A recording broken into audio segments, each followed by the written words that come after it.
साथियों सुप्रभात।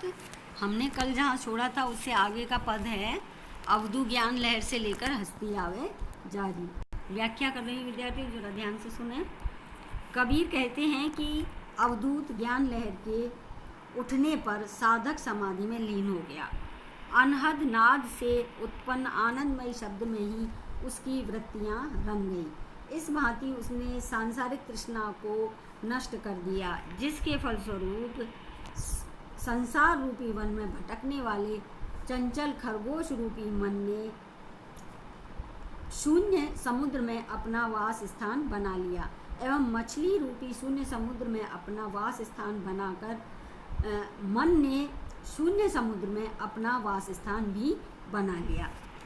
मछली रूपी पवित्र आत्मा शून्य शिखर रूपी पर्वत पर जा बसी।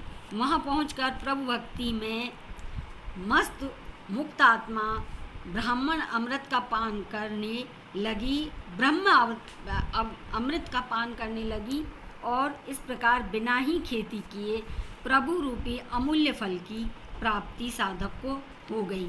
इस अवस्था में पहुंचकर आत्मा रूपी जुलाहिन सुंदर कर्म रूपी वस्त्र का निर्माण करती है। इस वस्त्र को बुनने की प्रक्रिया में आत्मा ही करता है एवं स्वयं ही साधक अहम ब्रह्मास्मि। विविध सुंदर कर्मों का ताना बाना डालकर वह उस वस्त्र का निर्माण कर रही है। सूत अर्थात सत्कर्म स्वयं उसके पुण्य करने के लिए प्रेरित करते हैं। कबीर कहते हैं कि हे साधुओं, ध्यानपूर्वक सुनो। इस अगम्य अप्राप्य मुक्त पद को साधक गुरु की कृपा से ही प्राप्त कर सकते हैं। गुरु कृपा से ही असंभव भी संभव हो जाता है।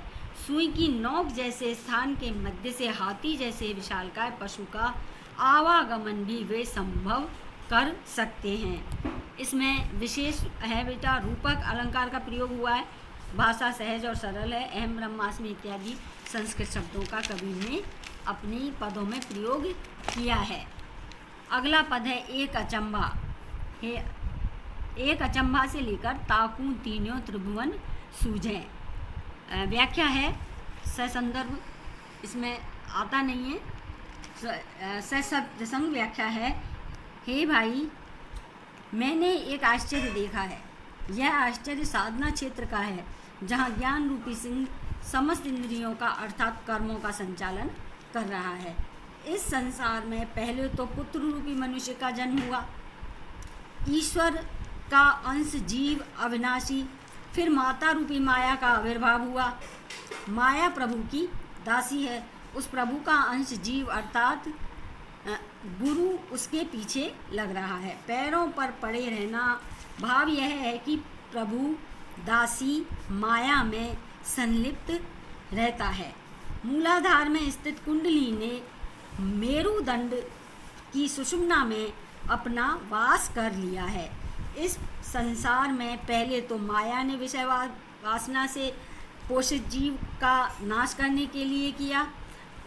उसी की तरह से गुणी आत्मा तामसी वृत्तियों रूपी बैलों का नाश करके अपने वास्तविक स्थान शून्य महल में आ गई है एवं जो संस्कारिकता में बद्ध विषय वासना में लीन कृष्ण के जवान के मूल्य रूपी बाण से इस संसार रूपी वृक्ष की शाखाएं अधोमुखी एवं मूल ऊर्ध्वमुखी है। इसका मूल स्थान है इस संसार रूपी वृक्ष में, जिसकी शाखाएं अधोमुखी एवं मूल्य ऊर्ध्वमुखी ऊपर की ओर जाते हुए हैं।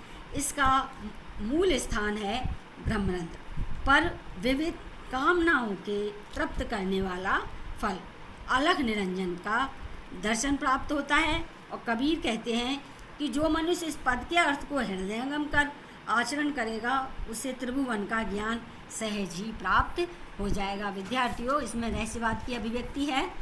भाषा कबीर की सहज है, सरल है। और अगला पद हम अगली क्लास में पढ़ेंगे।